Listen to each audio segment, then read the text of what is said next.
você! Seja muito bem-vindo ao nosso fascinante mundo do autismo. Inscreva-se no nosso canal, dê o seu like e compartilhe. É isso aí, minha gente. Fale com seus amigos para se inscreverem, porque tem muita gente, né, Victor, que fala que assiste a gente, mas não se inscreve. Como assim? Ai, demorou. Gente, nós fomos no mês de abril a Montes Claros e vimos e ouvimos cada palestra, e numa dessas palestras,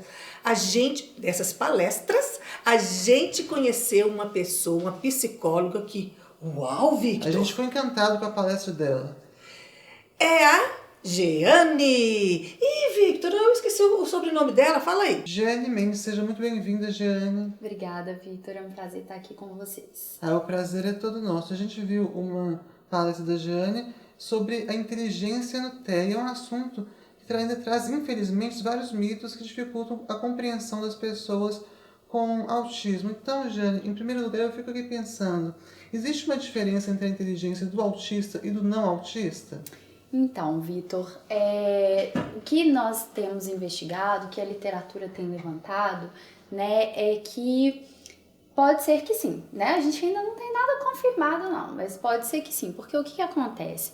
Inteligência é um conceito muito difícil da gente definir, né? Dentro da psicologia mesmo, a gente tem vários conceitos de inteligência. Um dos conceitos de inteligência é de inteligência fluida e inteligência cristalizada.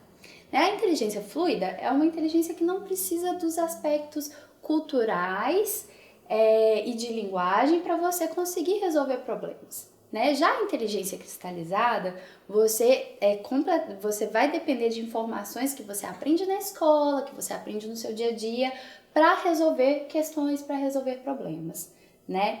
E o que a gente tem percebido, né, dentro desses estudos é que a inteligência fluida no transtorno do espectro do autismo, ela está preservada, né? Então, a capacidade de prever padrões, de resolver problemas novos que não dependem tanto da linguagem e nem dos aspectos sociais, é uma inteligência que tá ok na maioria das pessoas com um transtorno.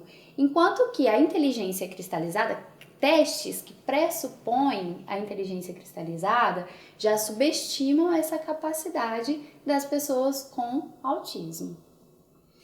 Pois é, mas aí, Jeane, eu fico me perguntando, dentro do espectro também existe essa variação de inteligência?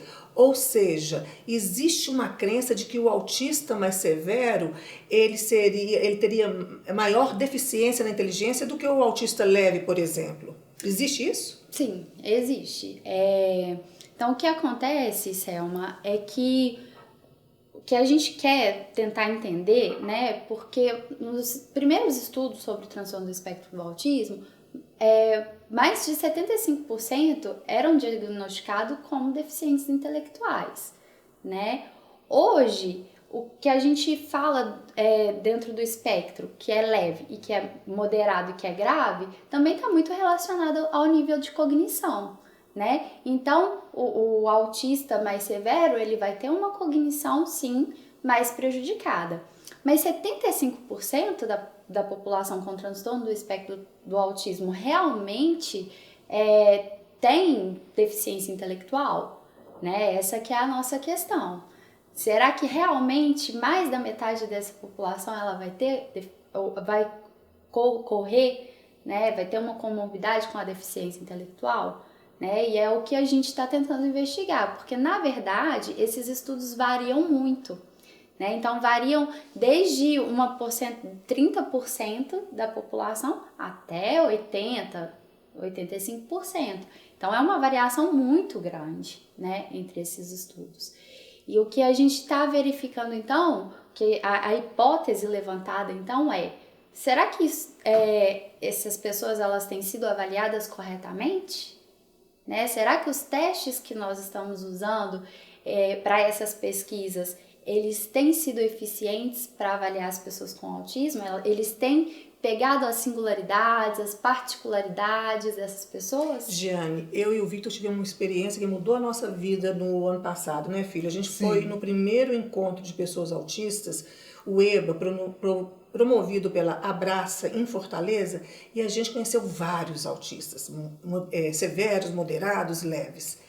E aí a gente conheceu, me lembro, o Pedro de Lucena, que se você o visse na rua, você ficaria assim com receio de chegar, porque ele tem estereotipias exacerbadas, ele é não verbal, mas esse cara se comunica pelo tablet, e esse cara é um poeta da primeira natureza. Ele poesia maravilhosa e tem uma riqueza tão grande dentro dele. Pois é. E isso é muito interessante, isso que vocês falam, né? Porque, igual, por exemplo, a Temple Grand, né, que é uma pesquisadora muito forte hoje, que também é autista e que também, né, trabalha muito em prol da causa, ela vai trazer também essa questão, né? E então, estão falando que a gente tem deficiência intelectual, mas na verdade a gente pensa de uma forma diferente. Não é deficiência intelectual, né? E como que nós pensamos?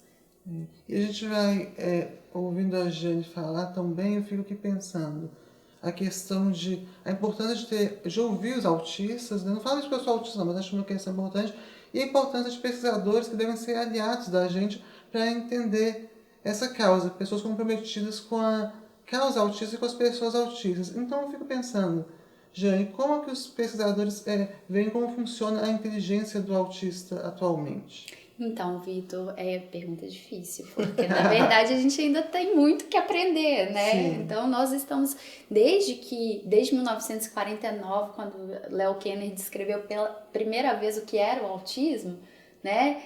Essa descrição ela vem sofrendo transformações, né? E hoje é um campo que a gente ainda tem muito que explorar, muito que entender. Mas o que a gente tem aprendido é que, na verdade, tem uma diferença sim, né? Então, por exemplo, a Michelle Dawson, ela é uma pesquisadora canadense, né? E o estudo dela é muito interessante. Ela usa 2 testes de inteligência. Um teste da inteligência que eu falei antes, cristalizada, né? Então, que pressupõe o uso, a compreensão e a expressão da linguagem, e que também tem fatores culturais e fatores de aprendizado acadêmico muito fortes, e um outro teste não verbal, simplesmente para percepção de padrões, ambos testes de inteligência, né? E ela vai verificar que as pessoas com autismo, elas têm um desempenho de até 30 pontos a mais nos testes não verbais do que nesse outro teste de inteligência que pressupõe o uso e a expressão da linguagem. Então é uma diferença considerável, né? Então que tiraria muitas pessoas aí da faixa de deficiência intelectual, né? E isso faz a gente pensar então que realmente tem uma diferença, que é mais fácil para o autismo, para a pessoa com autismo, um aprendizado por imagens, né? De perceber padrões, de perceber como que o mundo funciona através de padrões. Então todo autista ele é mais visual? E essa é uma questão. A gente não pode generalizar, né? Todo autista é mais visual, mas a gente vê sim uma tendência, né, a ter uma facilidade de um aprendizado mais visual. Por quê? Né? Um dos cernes do autismo é a dificuldade da linguagem, tanto receptiva quanto expressiva, né? Então, já que tem essa dificuldade, à medida que eu apresento uma forma de aprendizado alternativa, com mais imagens, eu estou potencializando esse aprendizado. Posso sugerir uma coisa então para pesquisa? Claro. Aqui o dedinho. Vamos lá. Seguinte, como eu tenho uma experiência, o diagnóstico do Victor veio ele tinha 11 anos, então tenho uma experiência de 9 anos no autismo no masculino, e agora com a minha própria experiência do autismo no feminino, e sabendo da minha história e tudo que eu fiz, eu penso que a mulher tem mais condições sim de mascarar, de copiar padrões e de se fazer passar por uma pessoa muito comunicativa. Isso é mole para nós, é mais fácil para a gente do que para o autista no masculino. Embora, como eu estou educando o Victor, e o Victor está convivendo comigo e fazendo curso de comunicação como eu fiz, esse cara... Eu também estou desenvolvendo algumas estratégias. Esse cara que teve 3 anos de fobia social, esse cara hoje está aqui falando para todo mundo. Então, assim, você considera isso lá? Meninas e meninos? Então, consideramos, né? A gente está investigando também a questão do sexo. Inclusive na literatura, né? É uma questão, a questão do sexo, porque o feminino, ele vem como uma faixa mais prejudicada, né? Dentro do espectro. Então, quando a literatura fala da ocorrência do autismo no sexo feminino, vão ser pessoas com maiores deficiências, né? Mais severas.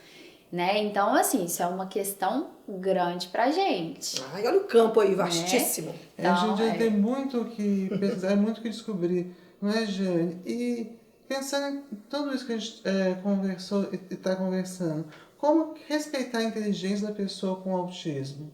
Vitor, isso é muito importante, né? Então, a gente primeiro tem que conscientizar a população sobre o que é o autismo, sobre como o autismo funciona, né? Porque apesar de hoje nós termos muito mais informações, a gente ainda tem um imaginário de que o autismo é aquela pessoa fechada no seu mundo, que tem um conjunto de deficiências sociais, cognitivas, de linguagem, né? E a gente não consegue pensar um pouco mais fora da caixinha. Então a gente respeita a individualidade a partir do conhecimento que a gente tem sobre o transtorno, né? Então, uma dos objetivos da nossa pesquisa é justamente dizer, olha, estamos subestimando a inteligência dessas pessoas. Vamos olhar para elas com outros olhos, né? E vamos entender que elas têm um potencial. E elas têm o que dizer também. Mesmo que sejam não verbais, elas têm o que dizer.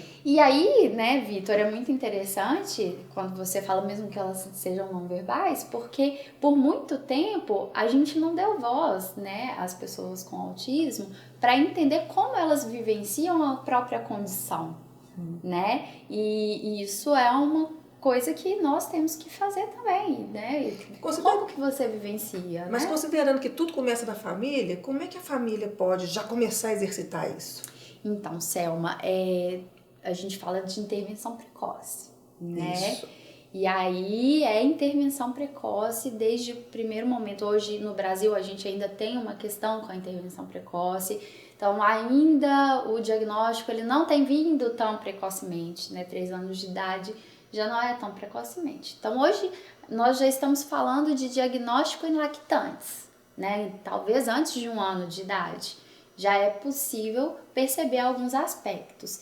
E quanto mais cedo começar essa intervenção, mais a gente vai conseguir tirar esse potencial de desenvolvimento desse cérebro e mais essa inteligência ela vai se expressar à medida que essa criança for se desenvolvendo, né? Então a família se conscientizar que hoje nós temos métodos de intervenção muito eficientes, né, para desenvolver esse potencial cognitivo, esse potencial de linguagem também, e entre outros, né, para essa criança no futuro ser um adulto que consiga expressar o seu potencial completo. Exatamente. E Jane, eu fico curioso com uma coisa. Você faz parte de um laboratório na Universidade Federal de Minas Gerais, a UFMG, chamado LID.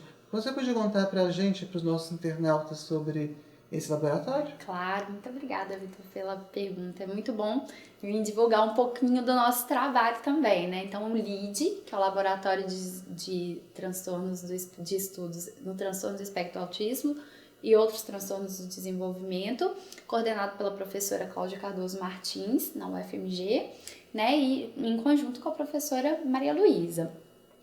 Nós temos hoje vários estudos dentro da linha do autismo, né? Um dos estudos é essa pesquisa que eu tenho feito. Então, a gente está comparando, né, a inteligência das pessoas com autismo, tanto em testes de inteligência fluida quanto de inteligência cristalizada, e justamente para ter essa medida, né, de qual é o melhor instrumento para avaliar a inteligência desses indivíduos. E, além disso, o LID também tem aí uma longa história de trabalhos, né, em aprendizagem, em estudos, né, sobre aprendizagem, sobre leitura e escrita, né? Então fica aí a nossa também divulgação sobre o laboratório e sobre as nossas pesquisas. Então é isso aí, minha gente. Hoje eu penso que nós aprendemos que a gente não está aqui para tratar autista, não.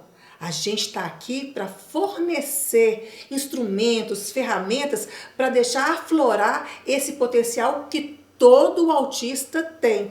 Muito obrigada. Sem exceção. Muito obrigada, viu, Jean? Eu que agradeço, pessoal. Foi um prazer estar com vocês. É sempre ótimo estar com vocês. E estando aqui hoje, fico mais feliz ainda. Então é isso aí. Até lá. Até.